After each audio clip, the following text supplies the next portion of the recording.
emision mundësohet nga ISP Broadcast. Mirëmbrëma kudo që na ndiqni të nderuar shikues. 3 janari solli një lajm që mbajti gjithë botën gojhapur, nëse mund ta them ashtu, me lajmin për arrestimin e diktatorit Nicolas Maduro, presidentit të Venezuelës, i cili tash për sa kohë që po flasim është zëvendësuar nga Rodriguez, një grua që në fjalimin e saj të parë u duk me një kurs, me një fjalor të matur, nëse mund ta themi ashtu, në raport me çastin që ajo do të ketë në raport me SHBA, një aksion që zgjati jo më shumë se 46 sekonda. Për 46 sekonda i mjaftoi ushtrisë amerikane, inteligjencës, gjithë ajo përgatitje që ta arrestoj Maduro me gruan e tij në shtratin ku po bën të gjumë. Një aksion që lagoj hapur, po them, gjitha vendet e botës që po mban në trishtim sidomos diktatorë të tjerë, siç janë ata të Kolumbisë e vendeve tjera, një aksion që prodhoi një mesazh të qartë se SHBA nuk do të tolerojnë qeveri të cilat kanë varësi një rëndon direkte me Rusinë e Kinën dhe që tentojnë të minojnë sipas administratës së SHBA-s gjithë arkitekturën e asaj pjese në paqësor. Maduro doli para gjykatës, nuk pranoi akuza, tha jam njeri mirë, pam situata tjera, pam presidentin e Kolumbisë, reagimin me trishtim, me zemrim të Kinës, e të Rusisë, e kështu me radhë. Thjesht bota u zgjua me një moment të cilin e kishte paralajmëruar, që është e vërteta administrata e SHBA-s muaj më parë. Një përgatitje e shumë specializuar e ushtrisë, e inteligjencës, e gjithë infrastrukturës shtetërore të Shteteve të Bashkuara të Amerikës. Analizojmë gjithë këtë situatë në kontekstin e sotëm, shikuar nga ne, nga Kosova, me analistin Afrim Kasolli. Kasolli, faleminderit për kohën. Kënaqësi, Red. Është una lindje me këtë lajm. Befasi për shkak të një aksioni spektakular.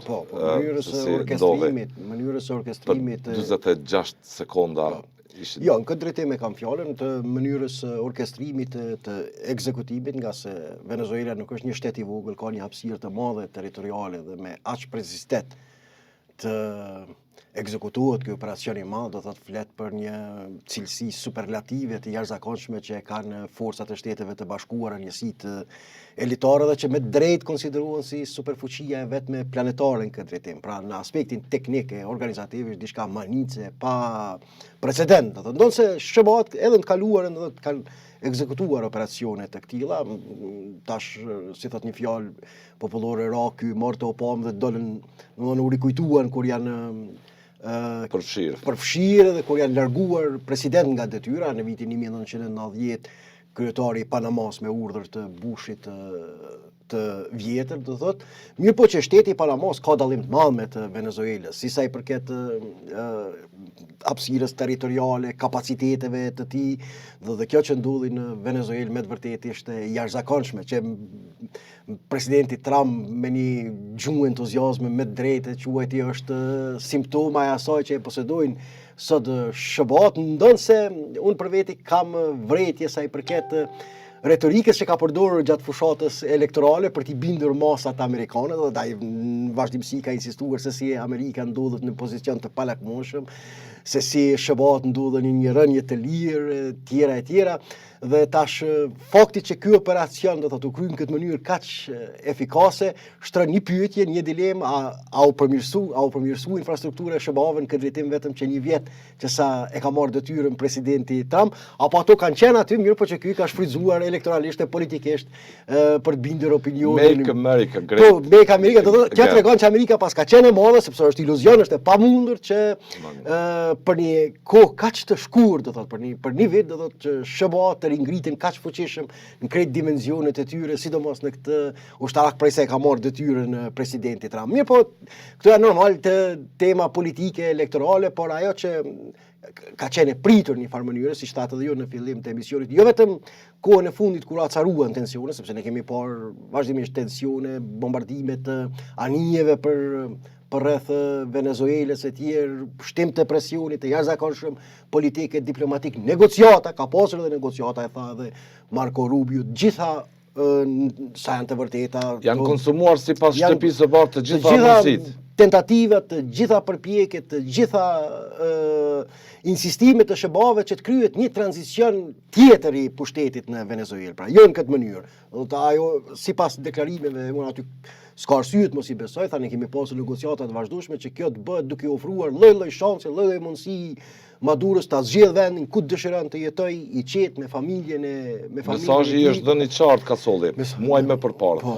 Këtë kurs, këtë platformë, këtë komunikim që ke në raport me edhe me interesat geopolitike, geostrategjike, më tutje SBA nuk e lejon. Nuk e toleron dhe ata i kanë në fillim, më kujtohet kur e kanë marrë detyrën si presidenti Trump, ashtu edhe Marco Rubio me vëmendje të madhe kanë përcjellë raportimin e tij në Komitetin për Politikë të Jashtme të Senatit Amerikan, sepse është traditë që para këtij trupi të rëndësishëm të shtëpisë përfaqësuese amerikane, që ai i cili e merr këtë detyrë të raportojë dhe ta shpaloz vizionin e tij për botën. Dhe aty ka thënë një gjë që për mua ka qenë shumë domethënëse, kur bota në cilën ai thotë ne kemi trashëguar tashmë po rikthehet gradualisht kundër interesave të Shteteve të Bashkuara të Amerikës dhe ne do t'i vëmë në spikam interesat nacionale si primare për SBA-n në raport me infrastrukturën ligjore ndërkombëtare që kemi trashëguar. Ne e dimë që atë botë ka ndërtuar vetë SBA pas luftës së dytë botërore, duke filluar prej OKB-s e shumë mekanizmave të tjerë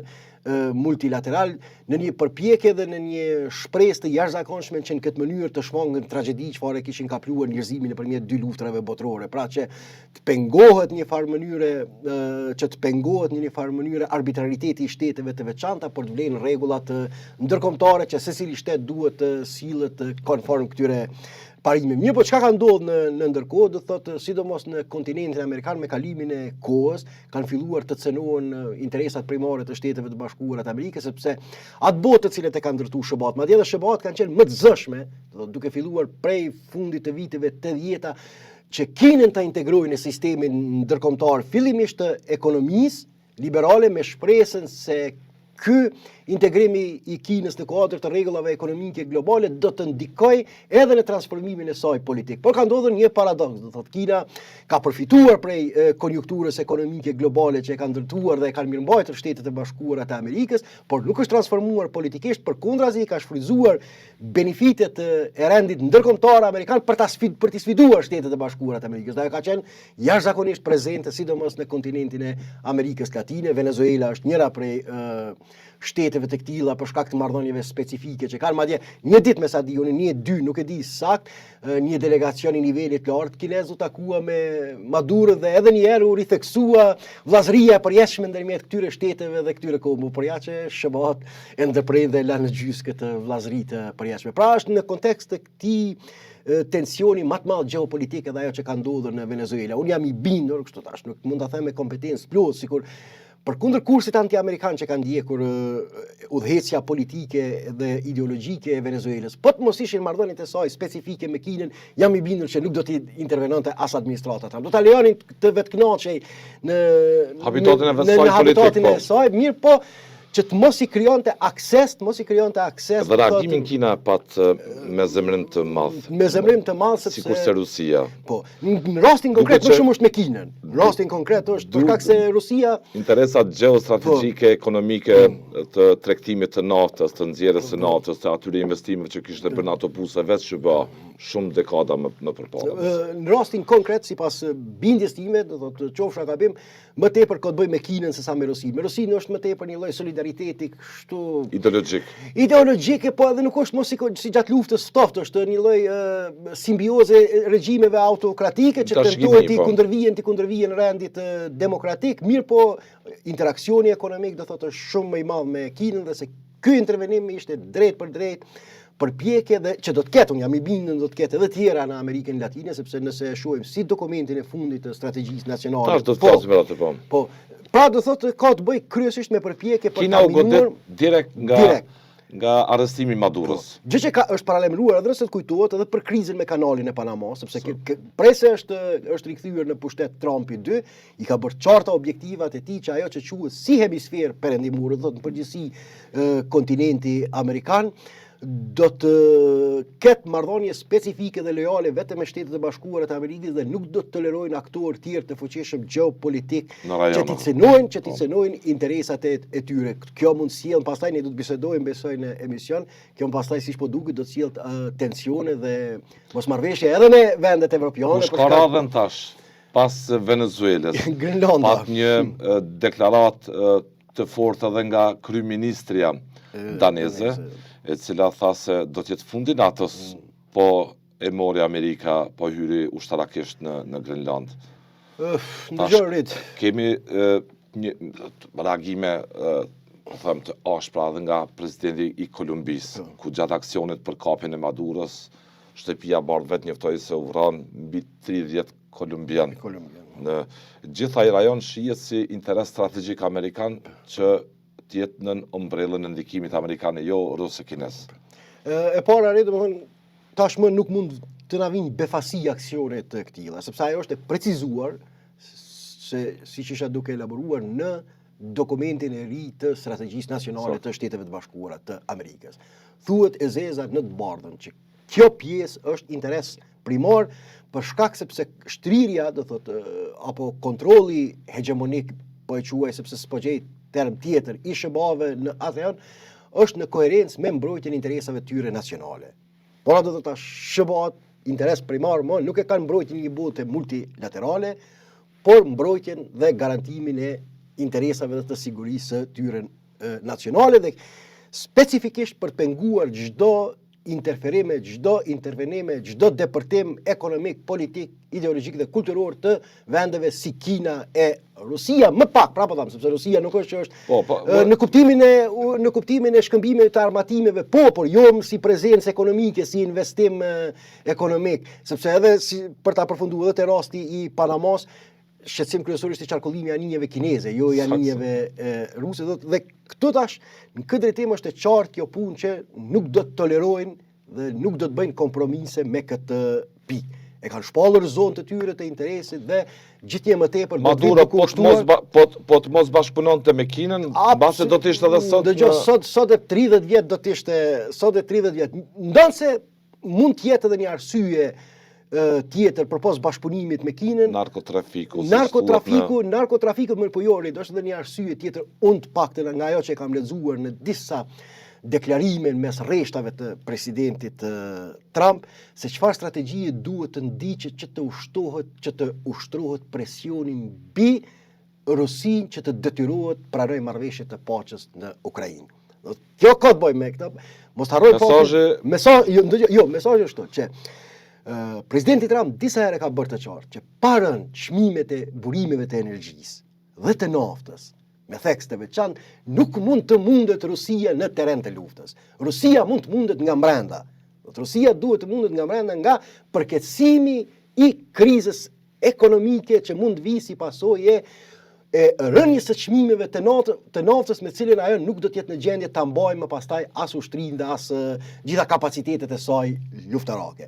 Dhe statistikat tregojnë që Venezuela është njëri prej vendeve me rezervat më të mëdha të naftës në botë. Dhe ne kemi parë edhe mosmarrëveshjet që kanë lindur me ndindër me Shtetet e Bashkuara të Amerikës, presionet amerikane që të mos konsumojnë, të mos bëjnë tregtime burimet energjetike ruse. Në këtë drejtim, unë besoj, dy kanë qenë insistimet kryesore të presidentit Trump. Një lloj presioni pozitiv, nuk po e quaj negativ, ndaj vendeve të OPEC-ut që ta shtojnë gjithnjë më tepër nivelin e prodhimit të naftës dhe dy, po ashtu të çlirohen potencialet e tjera energjetike në vendet të ndryshme të botës në mënyrë që me rënjen e çmimeve të këtilla, Rusia ta humb njërin prej aseteve kryesore ekonomike që ushqen luftën në Ukrainë. Nuk ka shans tjetër për të detyru Rusinë që të gjynizohet në Ukrainë përpos krizës së brendshme ekonomike dhe politike. Prandaj, kjo ka të bëjë edhe me këtë. Është një lloj, jo që Venezuela ka shkëmbime apo këmbime shumë të mëdha tregtare me Kinën, por Venezuela ka një aset të rëndësishëm do thotë ekonomik, i cili po çliruar mos madhe, po integru në tregun global, e godet drejt për drejt Rusin për shkak sepse i shton konkurrencë burimeve të saj energjetike. Në këtë drejtim është edhe kjo kundër Rusisë ky lloj intervenimi. Në anën tjetër ajo që përmendet me Grenlandën, do thotë ishte i qartë, i prerë dje madje në një prononcim të shkurt, nga sa është i njohur për prononcime të shkurta, aeroplani po. Është interes nacional i Shteteve të Bashkuara të Amerikës që të vendosen në Po paralajmëron, nuk është hera e parë. Nuk është hera e parë, madje edhe siç e përmendet kryeministria daneze tha unë ka marrë shumë seriozisht kërcënimet të kësaj natyre, që prej fillimit, për shkak sepse tashmë sipas tij edhe Grenlanda është rrethuar nga anije ruse dhe kineze, e që danezët nuk janë në gjendje të garantojnë siguri dhe mbrojtje adekuate përballë këtij presioni, dhe një gjë të tillë mund ta bëjnë vetëm Shtetet e Bashkuara të Amerikës. Unë dyshoj, pra po tham, nuk di se si do të rrjedhin ngjarjet, jam i bindur që do të tentohet në forma jo sikur në Venezuelë. Më të buta, më të buta gjendet një lloj marrëveshje politike, një lloj marrëveshje politike mbase mund gjendet një lloj nëpërmjet një lloj bashkëpunimi që të maskohet. Por që do ta administrojë SBA Grenlandën që sepse aty unë pajtohem me kryeministrin daneze, që nëse ndodh një intervenim klasik ushtarak, atë nuk ka kuptim të ekzistojë edhe NATO. Në fundit, nëse Grenlanda si pjesë e Danimarkës është e kërcënuar nga Kina dhe Rusia, Shtetet e Bashkuara të Amerikës nominalisht nuk kanë nevojë që domosdoshmërisht ta marrin administrimin e Grenlandës. Janë të obliguara ta mbrojnë edhe Danimarkën nga ky kërcënim për shkak traktatit të NATO-s. Dhe kjo do ta cënonte NATO. Këtu nuk ka dilema, duhet ta themi hapur dhe por që për Trumpi, ajo që si kushtohet rëndësi, po. Ajo që si kushtohet rëndësi, krahas NATO-s që vendeve anëtare obligon këtë mbrojtje të përbashkët. Edhe Bashkimi Evropian në kuadër të traktatit të tij themeltare ka një nen i cili thotë sulmi mbi një vend anëtar të Bashkimit Evropian është sulm mbi gjithë Bashkimin Evropian. Çfarë situate ne do të gjendesh me atë? Një lloj tensioni ndërmjet Shteteve të Bashkuara të Amerikës dhe Bashkimit Evropian që do të kishte fatkeqe edhe për ne se ka do të orientohemi ne gjeopolitikisht. Po këto është disa skenare hipotetik që po i tham sepse nuk besoj që situata do të përkeqësohet. Kush ka radhën tash? Situata do të përkeqësohet deri në këtë i drejtoj mesazh të qartë edhe Kolumbisë. Edhe Kolumbisë. Ndërkohë vendet evropiane tash përballë janë në situatë konfuze. Janë sepse në njërin anë ende ta mbajnë Trumpin në anën e tyre, sepse ajo është fakt evident që nuk mund të paramendohet pa asistencën amerikane lufta në Ukrainë. Kjo është situata pashtekdali në cilën ndodhen vendet evropiane, pra që në njërin anë ta mbajnë domosdoshmërisht Trumpin në anën e tyre, të tentojnë ta lejkatojnë, ta miklojnë, mase si që ka dëshirë edhe ai pak a shumë këtë retorik politike, kemi parë sekretarin e NATO-s shpesh herë duke i bërë lajka të këtilla, pra që ta kenë anën e tyre sa i përket kësaj betejë të rëndësishme në Ukrainë, dhe në anën tjetër të rezistojnë ndaj presioneve amerikane për ta mbrojtur atë që mund të konsiderohet si rendi ndërkombëtar. Kështu që kjo është situata pa shtekdalje e Bashkimit Evropian. Po reagimin e Merz, Macron, Streimer, Meloni, gjithë patën një gjuhë. Të përmbajtur. Për jashtim të Spanjës. Për jashtim të Spanjës. Spanja po të përmbajtur dhe në mënyrë i dhanë drejt presidentit të mbrojnë Amerikën nga lufta e narkotikëve, nga rreziku i saj që shëshe Amerika si kërcënim të sigurisë saj kombëtare nga mafioziteti nga ato, edhe nga interesat e reja që duhet të tablon atje. Tash dallimet u pan qartë sa i përket se kush duhet të jetë trashëgimtari i Madurës. Do të vendet evropiane në mas të madhe insistojnë sepse tash më kujtohet emri i nobelistës së re për paqe. Ndërkohë presidenti Trump tha juaja nuk ka autoritet në Venezuelë. Do ekziston një dallim kush duhet të jetë trashëgimtar. Ekziston konstatim i përbashkët. Nuk merret Trump me nobelistat paqes. Nuk merret. Si Shtetet e Bashkuara të Amerikës, ato që e kanë përbashkët, si SBA, si Bashkimi Evropian, për këty do vende Maduro ishte diktator dhe personi i cili I ka vjedhur zgjedhjet. Tu nuk ka ndallime. Në këtë drejtim sjelljet autokratike e antidemokratike të Maduros janë dënuar bashkarisht si nga Shtetet e Bashkuara të Amerikës ashtu edhe nga Bashkimi Evropian. Mirë po, ajo që po unë ishte edhe një reagim mbefasi I vendeve të BE-s. U po qarqa edhe ata kanë qenë totalisht jashtë lojë të pa informuar. Në mbefasi. Madje ka qenë I pa informuar edhe Kongresi Amerikan, po që edhe mekanizmat e brendshëm të pushtetit, që kanë nxitur se po zhvillohet një debat I rëndësishëm në SBA mbi legalitetin e këtij aksioni. Mos harro, edhe SBA është duke zhvilluar. Jo vetëm sa I përket respektimit të kartës OKB-s. A ishte legal apo nuk ishte legal ky intervenim? Mirë po edhe për shkak të mos autorizimeve që ka marrë nga Kongresi. Mos harrojmë, dallon mënyra se si ka intervenuar administrata Trump me 3 janar në Venezuelë nga mënyra se si ishte involvuar në luftën në Irak dhe në Afganistan presidenti Trump po thotë nuk bëra luftën. Nuk bëra luftë. Kjo është nuk është akt lufte kë. Nuk është akt lufte, është vetëm kopja e një narkotrafikanti I cili po I rrezikon shëndetin dhe interesat e Shteteve të Bashkuara të Amerikës. Në këtë drejtim SBA kanë drejt mbrohen. Çdo shtet ka drejt të mbrohet, domethënë, nga një kërcënim I cili vjen I çfarë do natyre që I kërcënon stabilitetin. Mirë po tash, dëgjoni, ku është problemi?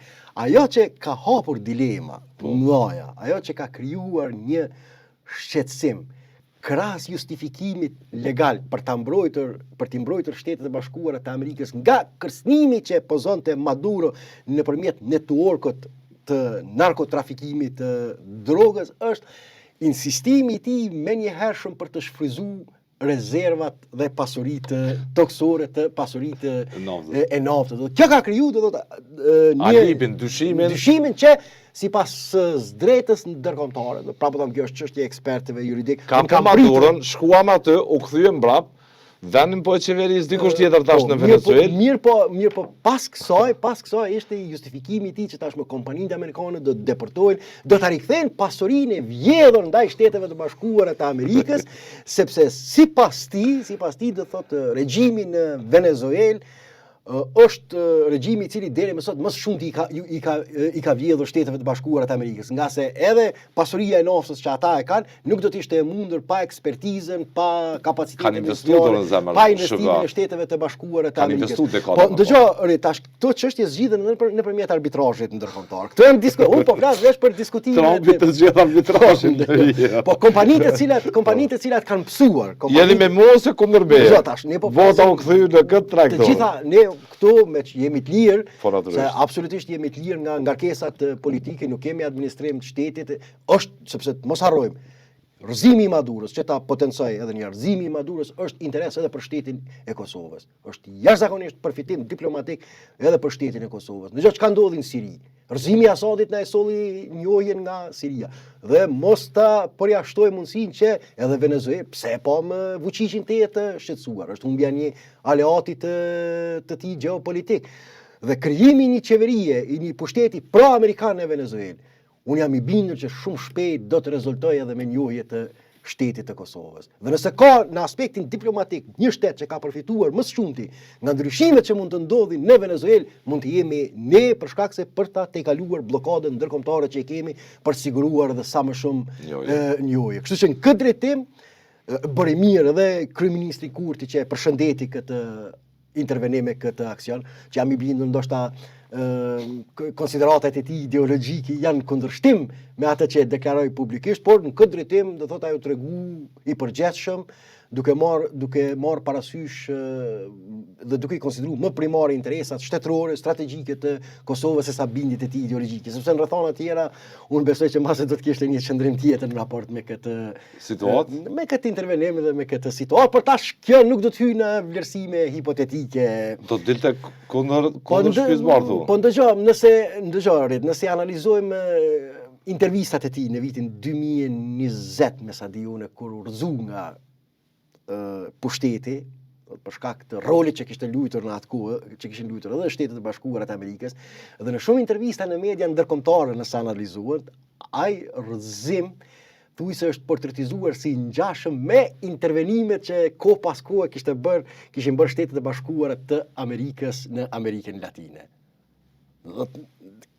Tenton të tërhesh një lloj ngjashmërie ndërmjet rrëzimit të qeverisë. Guardian është kjo në media. Shëbat siç rrëzuan disa lider në Amerikën Latine. Siç rrëzuan, po ashtu rrëzuan edhe zotin Kurti. Edhe rrëzuan edhe zotin Kurti. Ka pasur dhe tash nuk o vret. Domethënë kjo është sen pozitiv në këtë drejtim për interesat shtetit, për çfarë janë bindjet e tij politike personale, ajo është çështje e tij dhe unë nuk dëshiroj të merrem me tutje, mirë po unë shqetësohem për aq kohë sa veprimet e tij politike janë konform interesave strategjike të shtetit të Kurti një herë mori goditjen nga SBA. U hoq nga froni dhe në disa intervista në atë kohë e ndjen në këtë rrezik? Jo, nuk besoj. Nuk është Kosova. Ska lidhje Kosova me Venezuelën. Nuk është këtë tjetër. Madje, Jori, unë kam thënë disa herë është fatkeqësi për Kosovën, pse nuk po mund t'i shfrytëzoj sa duhet mundësi që i krijon ky realitet i ri politik që janë duke i prirë Shtetet e Bashkuara të Amerikës. Është e vërtetë që shteti i Kosovës dhe nëse ka dikush që ka përfituar gjeopolitikisht janë shqiptarët nga bota multilaterale që e kishin krijuar SBA. Mirë po, edhe në këto rrethana nuk do të thotë që ne jemi të braktisur. Përkundras janë krijuar mundësi shumë të mëdha.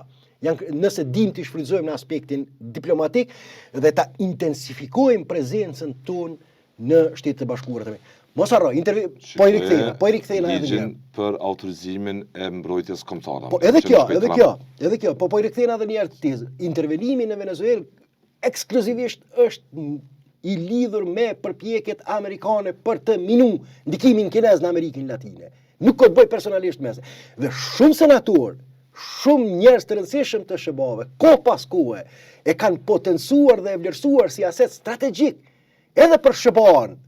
Faktin që Kosova nuk ka marrëdhënie diplomatike dhe ekonomike intensive me Kinën dhe Rusinë. Dhe këtë? Dhe në këtë drejtim nuk është që Kosova as Kurti as dikush që rrezikohet në fakt. Përkundrazi, nëse Kurti ditë ta shfrytëzoj si duhet, i ka mundësitë më ideale në këto rrethana për ta avancuar edhe më tepër agjendën e shtetit të Kosovës për shkak të përputhshmërisë së interesave gjeopolitike amerikane me pozicionin në cilën ndodhet Kosova. Ne i pam s'ka një muaj që shumë senatorë thanë, është pasuri edhe për SBA fakti që Kosova është vend ku nuk ka prezencë kineze. Ne kemi parë prej fillimin dhe këtë do duhet ta shfrytëzoj shteti i Kosovës. Duhet ta shfrytëzoj sa më shpejt në drejtim që të intensifikojë gjithnjë më shumë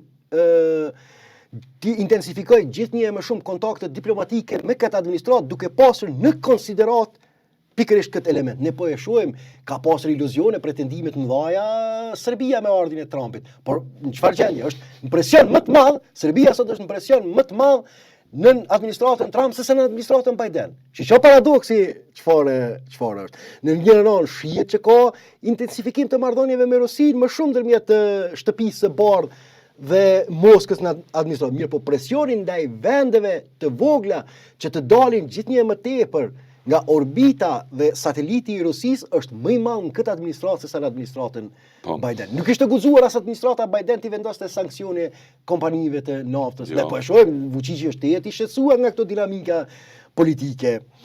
Pra, iluzionet e tij se me këtë administratë do ta ketë më lehtë, se me këtë administratë do të mund t'i maksimalizojë më shumë interesat e Serbisë, po dalin të jenë veç ëndrat e tij personale dhe jo që do të gjejnë mirë kuptim në administratën e re amerikane, sepse e qartë është Kina në njërin anë, me cilën Serbia ka marrëdhënie shumë intensive ekonomike që është jashtëzakonisht prezente në Serbi. Armiku kryesor gjeopolitik i SBA-ve dhe në anën tjetër Rusia. Kështu që Serbia duhet ta shfrytëzoj Kosovën. Duhet ta shfrytëzoj Kosovën. Këtë drejtim nuk është që ndjen kërcënim zoti Kurti apo kushdo të qoftë që është në krye të shtetit që do ta ketë fatin e Maduros. Nuk ka asnjë. Problemi është vetë sa do të ajo që unë jam i shqetësuar sepse nuk po e maksimalizojnë dhe nuk po bëjnë përpjekje të jashtëzakonshme për të përfituar nga këto mundësi gjeopolitike që po i krijohen shtetit të Kosovës. Pikërisht këto ka solli. Kur e kem parasysh një platformë të re ligjore të shtëpisë së bardhë që kaloi aprovimin dhe në dy dhomat e shtëpisë përfaqësuese të Kongresit, Senatit, u shndrua në ligj, në dekret, në shku nga president Trump, duke parë këtë kurs të ri të politikës amerikane. Sa mund ta shfrytëzoj Kosova këto që ta përmbyll rrëfimin e vetë në marrëdhënie ndërkombëtare. Përfundimisht, të hiqet çdo dilemë, edhe në raport me qasjen jo miqësore që ka Serbia pa denacifikuar sotme e Vučićit. Ndëgjorit, se ne do thot sa i përket Si mund mbyllet kjo vrim? Ligjit të ri të mbrojtjes, nga se kjo është ligji i cili i afirmon interesat mbrojtëse nacionale të Shteteve të Bashkuara të Amerikës. Ai është shumë i gjerë për vetë, nuk kam pas mundësi ta lexoj po nuk kam pas mundësi, po më kanë interesuar veç pjesë për Ballkanin perëndimor dhe aty në mënyrë decisive dhe të pa ekuivoke thuhet qartë do të interesi i SHBA-ve sa i përket stabilitetit të këtij rajoni. Dhe suportimi i agjendës euroatlantike të rajonit të Ballkanit perëndimor. Dhe minimi gjithnjë më i madh i ndikimit energjetik rus në rajon. Është e zeza mbi të bardhë shkruar në Nuk dojmë prezencë ruse, nuk dojmë prezencë asnjë lloj interesi, asnjë lloj interesi. Dhe në këtë drejtim nëse ka dikush që është e hendikepuar dhe që sjelljet e saj dhe infrastruktura e saj është në kundërshtim sot për sot me interesat mbrojtëse të SHBA-ve, Serbia është më së madhe, sepse në Serbi do të ekziston prezenca e këtyre rivalëve gjeopolitik të Shteteve të Bashkuara të Amerikës. Dhe tash Kosova, Kosova janë aty edhe detyrimet e obligimet për zbatim të marrëveshjes Brukselit e tjera. Në shikimin e madh. Ky është Amerika edhe me ligj e mbron sigurinë, paqen dhe stabilitetin jo vetëm në Kosovë, në gjithë. Jo, në gjithë rajonin, sepse është e rëndësishme të shihet. Nuk lejon që kjo arkitekturë të shënohet nga interesat ruse kineze. Kjo është premisa e parë, kjo është interes strategjik i SHBA-ve, kjo është piknisja mbi cilën duhet të nisemi dhe ta kemi gjithmonë në mendje këtë shqetësim strategjik të SHBA-ve. Për këto që zgjidhet lider dhe ajo ka solli nuk do të jetë lehtë. Pra po tham nuk do të jetë lehtë, mirë po që ne veprimin ton duhet ta orientojmë në përputhje me këtë makroparim të Shteteve të Bashkuara të Amerikës se si ajo e shet. Në rastin tjetër? Se si ajo e shet do thotë të ardhmen e Ballkanit perëndimor. Pa prezencë ruse, pa prezencë kineze. Kjo është e para. Kjo është e para. Pa prezencë ruse, pa prezencë kineze. Kjo është e rëndësishme për shqiptarët. Kjo është tetë e rëndësishme sidomos edhe për Kosovën që të niset nga kjo premisë dhe që në bashkërendim bilateral me SHBA-t do ta gjej rrugën e zbatimit edhe të obligimeve, detyrimeve që i kërkohen në funksion të kësaj strategjie të madhe të përbashkët të plotë të paqes, të konsolidimit të plotë. Dhe këtu është me rëndësi që vetë mos ndryshe liderët siç ka vepruar deri tash. Nëse vepruan vaj halli për ta dhe për shtetin e Kosovës.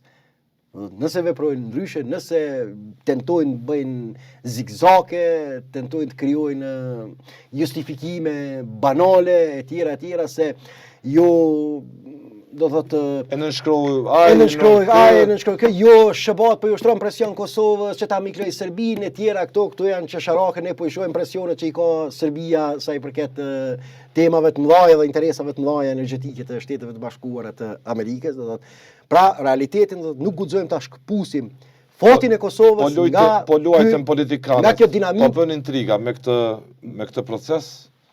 Po bën intriga me këtë proces, i kundërvijnë drejt për drejt ligjit mbrojtës të Shteteve të Bashkuara të Amerikës. Interesave nacionale mbrojtëse të Shteteve të Bashkuara të Amerikës. Detyrat prandaj nuk do të jenë të lehta për qeverinë e re. Nuk do të jenë të lehta për qeverinë e re. Sidomos për zotin Kurti, i cili pritet të jetë kryeminist, natyrisht mbi fuqinë e votës.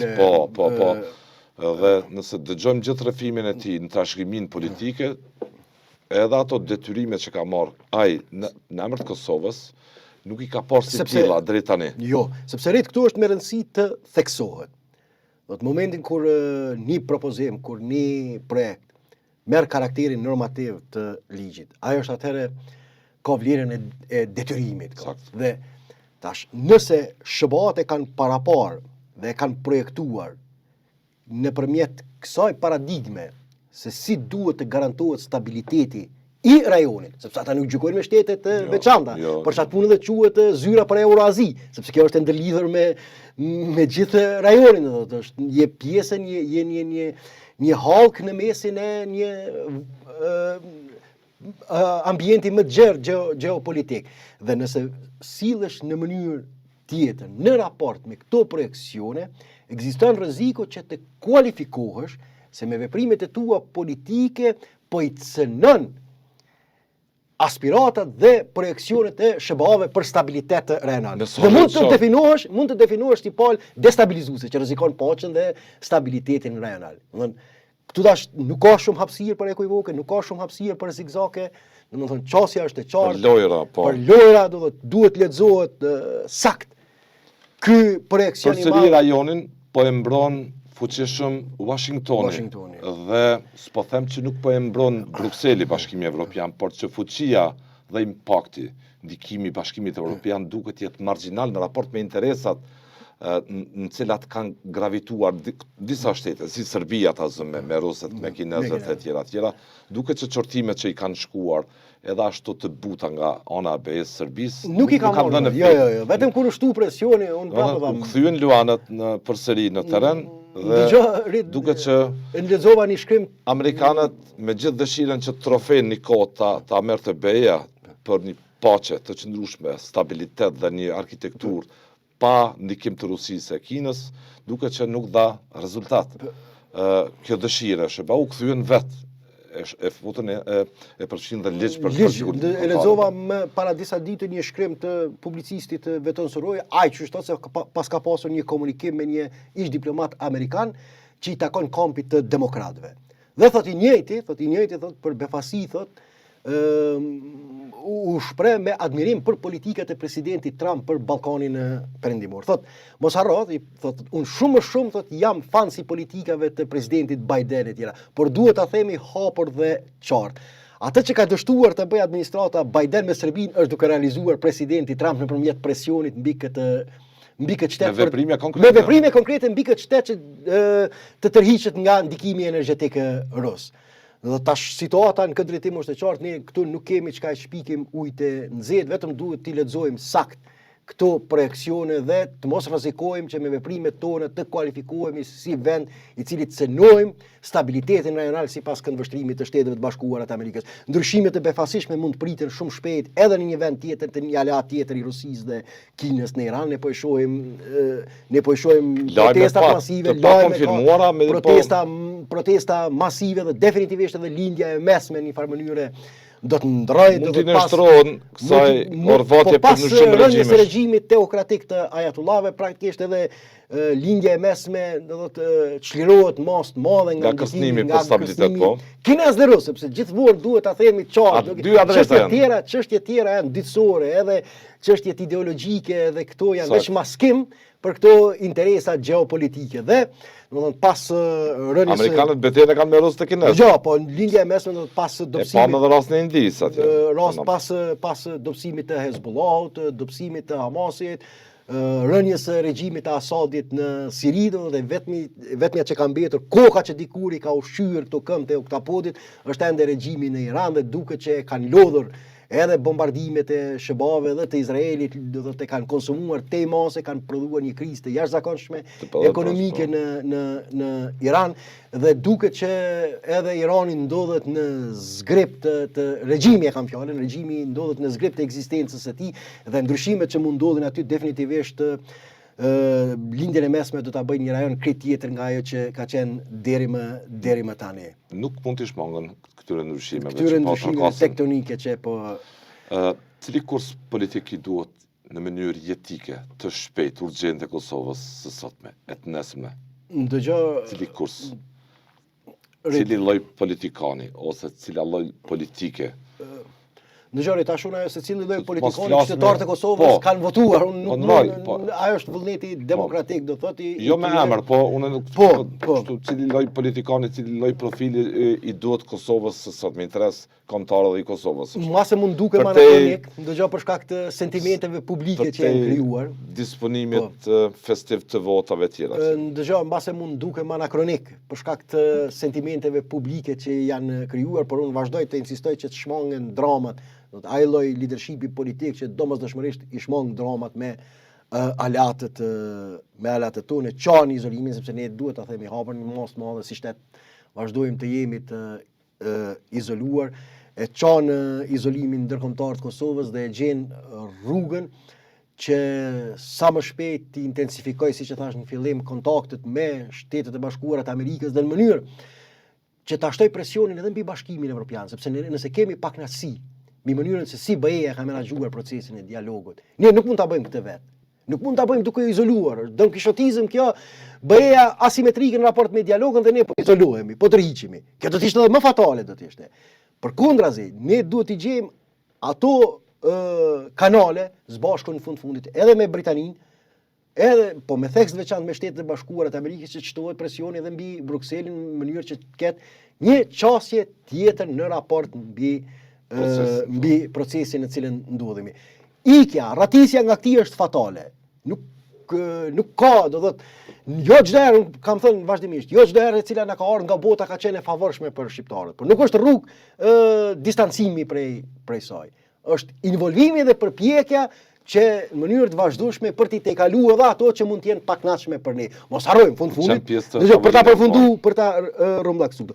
Në fundit ka qenë vlerësim ndërkombëtar, ka qenë gjykim ndërkombëtar, ka qenë komisioni i Badinterit, i emëruar juristi i njohur francez, i emëruar i Bashkimit Evropian atë kohë quajtën Këshilli Evropian me Sadiunës, i cili ka vlerësuar që Kosovës nuk i takon e drejta e shtetësisë dhe e pavarësisë për shkak se nuk ka qenë republik në kuadër të ish Federatës Jugoslave. Ky ka qenë kriteri kapitral. Ai i cili ka vendosur, do thotë, ndërkombëtarisht është vendosur që Kosovës nuk i takon e drejta për shtetësi dhe pavarësi. Dhe kjo ka shumë ekspert ndërkombëtar, jurist, të cilët i kanë analizuar pasojat fatale që ka pasur ky gjykim juridik për shkak sepse ka krijuar përshtypjet e Miloševićit që bëri çka bëri me shqiptarët e Kosovës, në fund nuk do të mund të realizohet aspirata e tyre për pavarësi sepse është vulosur ndërkombëtarisht tashmë kjo punë. Por në fund nga na ka ardhur pavarësia.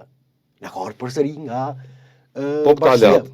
po nga këta aleat, po nga bashkësia ndërkombëtare dhe është tejkaluar ai vlerësim negativ juridik për Kosovën nga bashkëpunimi dhe afrimi me ta. Nuk ka rrugë tjetër, do thotë, edhe nëse kemi pakënaqësi, edhe nëse kemi vrejtje, dhe unë kam vrejtje sa i përket procesit asimetrik që shpeshherë të dialogut ka ndjekur Bashkimi Evropian.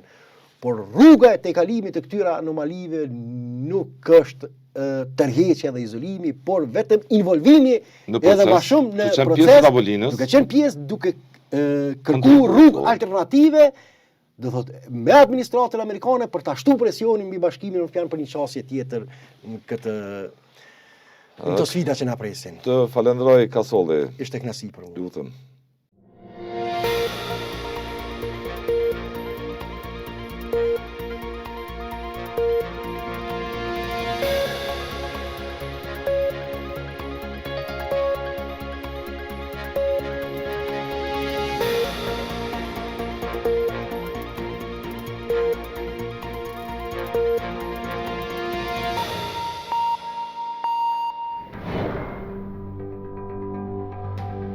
Ky emision mundësohet nga ISP Broadcast.